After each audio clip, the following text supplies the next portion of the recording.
O'tgan Olimpiya siklida ayrim sport turlari vakillari O'zbekiston tarixida ilk bor litsenziyaga ega chiqishdi. Ular orasida ayollar kurashi ham bor edi. Ushbu mavsumda esa maqsadlar yana ham yuqori qilib belgilangan. Aynan shu haqida bugungi dasturimiz davomida. Avval esa Milliy olimpiya qo'mitasi yangiliklari.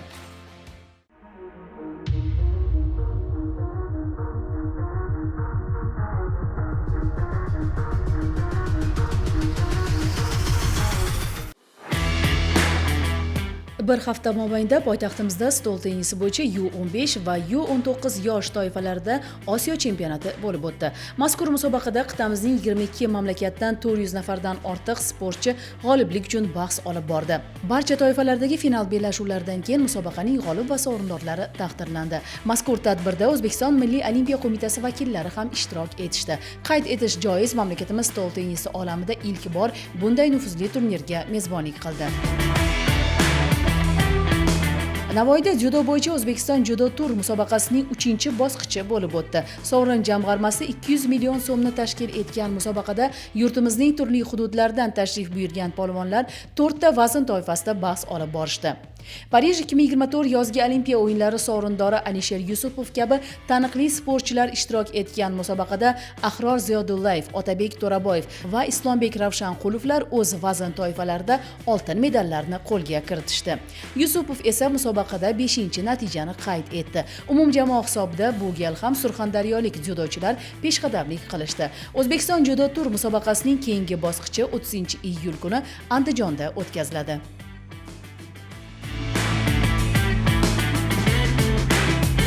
Respublika Olimpiya va Paralimpiya sport turlariga tayyorlash markazida o'tkazilgan kamondan otish bo'yicha xalqaro seminar o'z yakuniga yetdi. Seminar davomida Butunjahon kamondan otish federatsiyasi tomonidan tavsiya etilgan tajribali mutaxassis ukrainalik ekspert Viktoriya Koval respublikamizning turli hududlaridan tashrif buyurgan 27 nafar mahalliy murabbiyga o'z bilim va tajribasini ulashdi. Bir necha kun davom etgan mashg'ulotlarda Koval sportchilarni xalqaro musobaqalarga tayyorlashning ilg'or yondashuvlari, zamonaviy metodika hamda texnik taktik jihatlari haqida atroflicha ma'lumot berdi. Mashg'ulotlarda mamlakatimizning turli hududlaridan tashrif buyurgan murabbiylar ishtirok etishdi. Seminar so'ngida barcha ishtirokchilarga Olimpiya birdamligi dasturi va World Archery sertifikatlari topshirildi. Konkurschilarimiz Rossiyadagi musobaqada 8 ta medalni qo'lga kiritishdi. Rossiya poytaxti Moskva shahrida ot sportining konkurs yo'nalishi bo'yicha xalqaro musobaqa bo'lib o'tdi. Unda qatnashgan O'zbekiston terma jamoasi a'zolari 2 ta oltin, 4 ta kumush va 2 ta bronza medallarni qo'lga kiritishdi.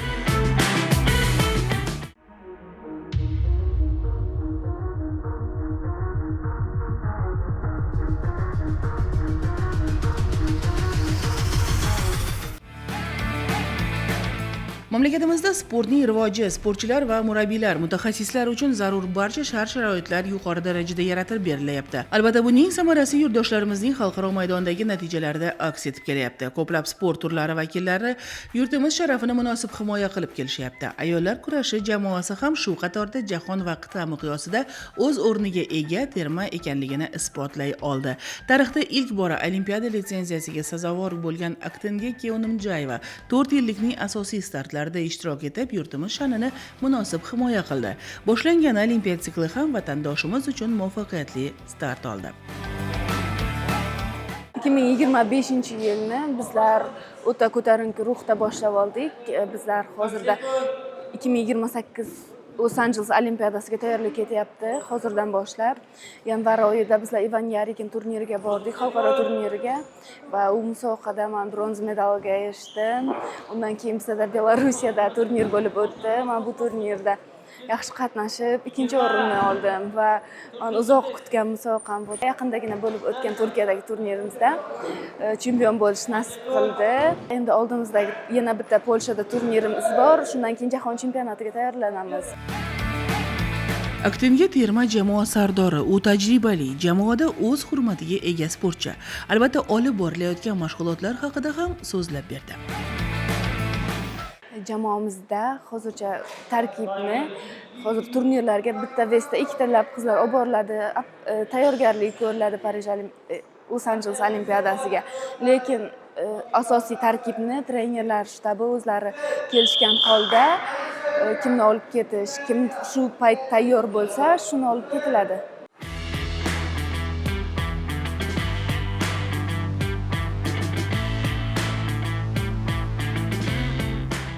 Наши девочки очень талантливы в каком плане, что они Har bir qizimiz katta kuch va g'ayratga ega.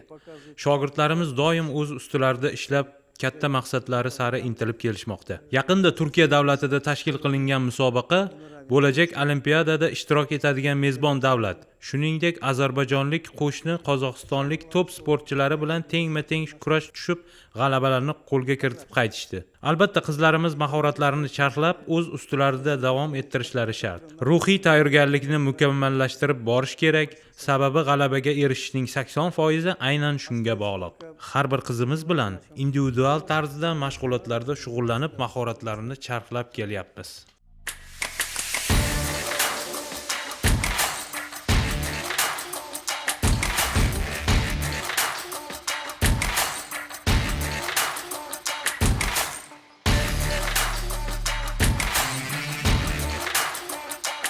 Turkiyaga borib keldik. Yashardagi bu turnirimiz ham kuchli turnir. Bu turnirda mana 3 ta qiz olib ketdik. Uchalasi ham medal bilan qaytib kelishdi. 2 ta oltin, 1 ta kumush medal bilan qaytib keldik. 25-chislagacha Kristal Uganda zborimiz boshlanadi. Bu yoqda ko'proq jismoniy mashqlar bo'yicha ishlanadi bu yoqda, Kayoda kamroq ishlanadi. Ugandadan kelgandan keyin Qirg'izistonda xalqaro o'quv yig'in mashg'ulotimiz bor. U yoqqa 3-chisladan 23-chislagacha boramiz. Bu yoqda Amerikadan, Rossiyadan, Xitoydan, Belorussiyadan, Polshadan keladigan juda yaxshi o'quv yig'in mashg'uloti bo'lib o'tadi. O'sha yoqqa boramiz. U yoqdan kelganimizdan keyin chempionat mirimiz turibdi. 12-sentyabrdan keyin o'sha 12-sentyabrga tayyorgarlik ko'ryapmiz. Chempionat mirda yaxshi natija qilamiz degan umiddaman. Ayollar kurashi bo'yicha termamizning yetakchilari orasida istidodimiz Laylo Sobirova ham bor. Sportchimiz 57 kg vazn toifasida bellashadi. Raqiblari kuchli bo'lsa-da, Laylo ularga imkoniyat qoldirmaydi. Yil boshidanoq o'quv yig'in mashg'ulotlaridan boshladik. O'sha yanvar oyidan undan keyin xalqaro turnirga jo'nab ketdik va bunda juda ham yaxshi natijalarga erishib keldik. Xususan men o'zim ayollar kurashi bo'yicha finalist bo'ldim va bir nechta qizlar sovrinli o'rinlarni egalladilar va kuni kecha 23 yoshgacha bo'lgan qizlar o'rtasida Osiyo chempionati bo'lib o'tdi. Ushbu Osiyo chempionatida ham bronza medalni qo'lga kiritdim. Qolaversa boshqa jamoa a'zolari ham medallar qo'lga kiritishdi.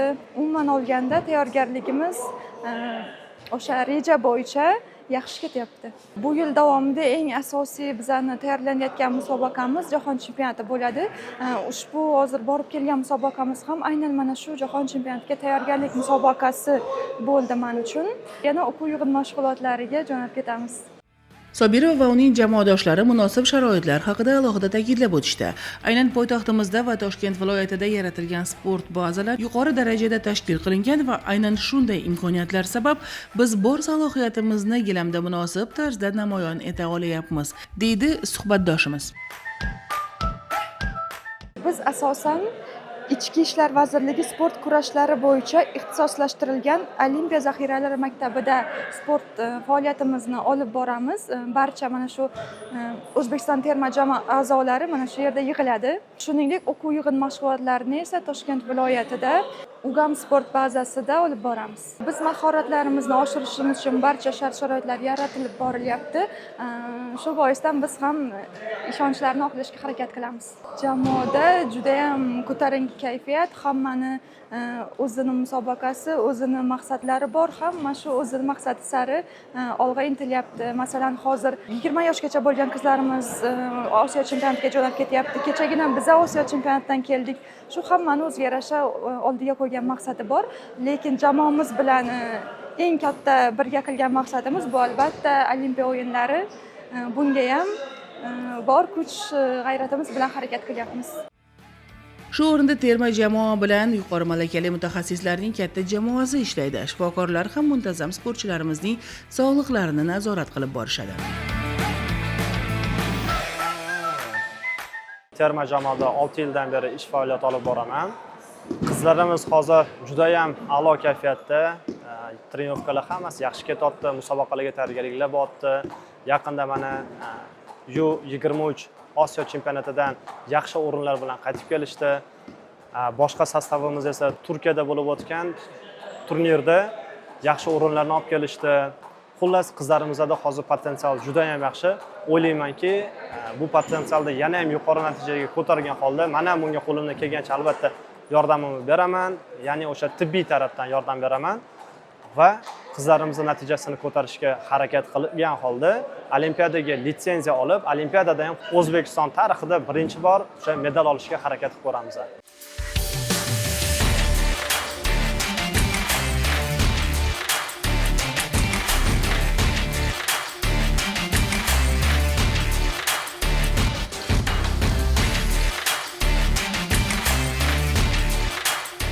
Katta sport har doim travma bilan yonma-yon yuradi.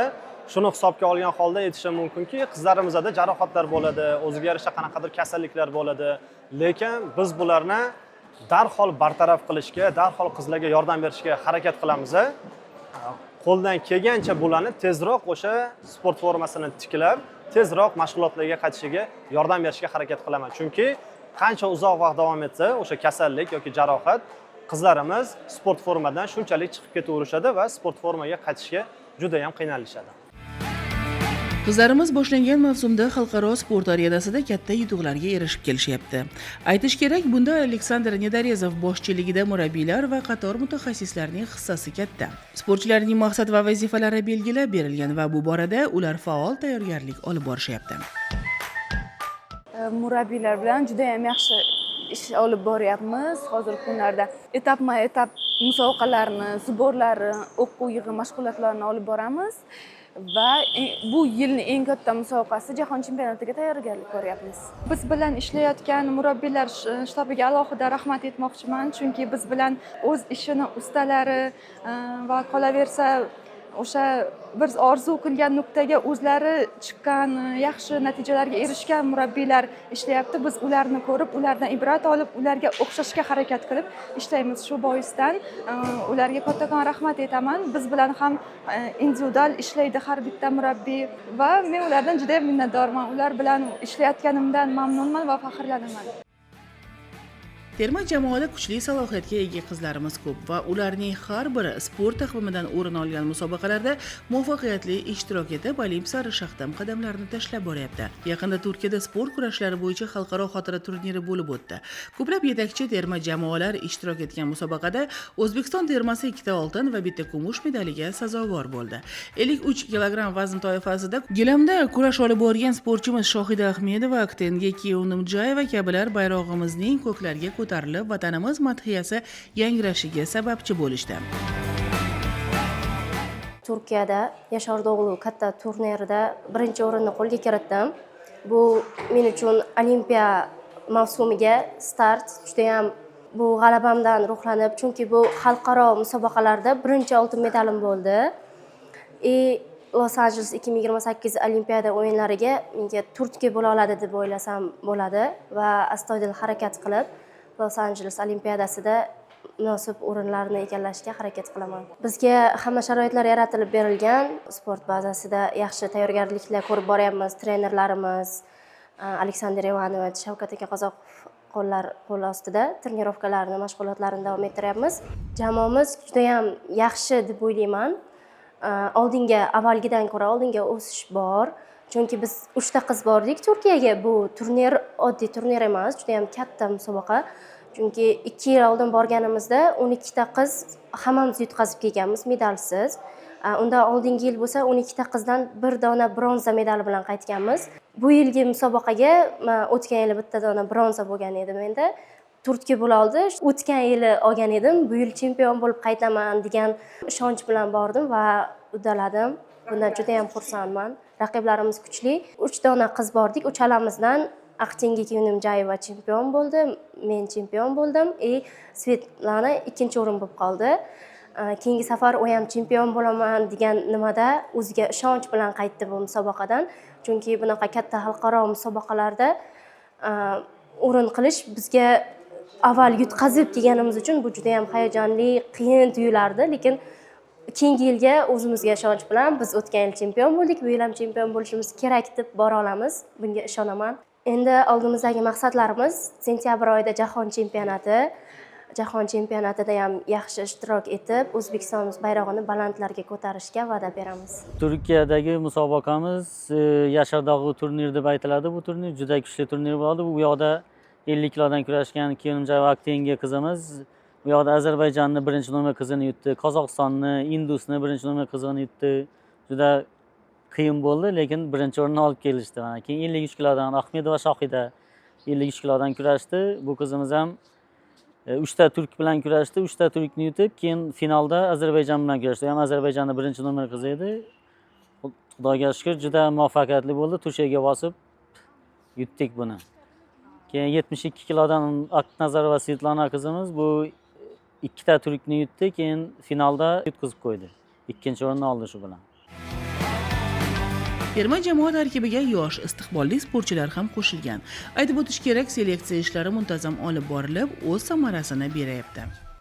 Да, мы сейчас очень талантливых девочек привлекли. Hozirda terma jamoaga Surxondaryo, Buxoro, Xorazm viloyatlaridan iste'dodlarini jalb qilganmiz. Ular yaxshi tayyorgarlikka ega va gilamda faqat g'alaba sari intilib kurash tushayotganliklari yaqqol sezilib turibdi. Bu yil esa maqsadlarimiz katta.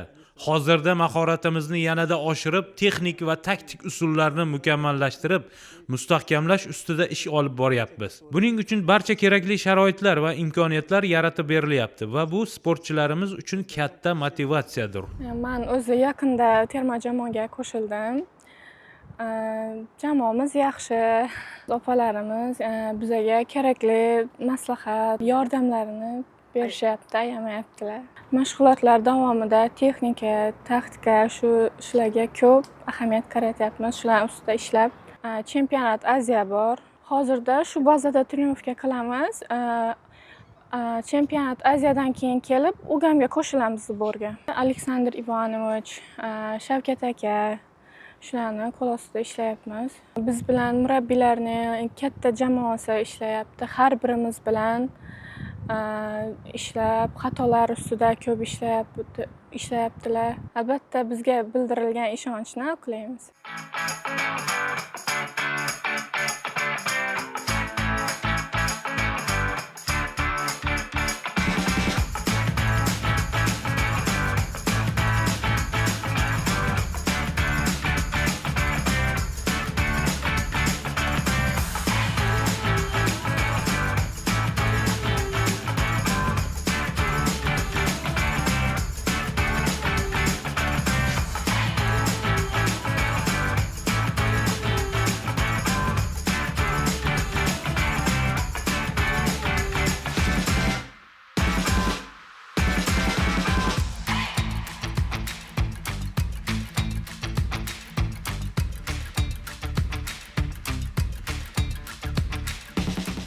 Seleksiya har doim muntazam olib boriladi. Har haftada seleksiya jarayonlari olib borilyapti.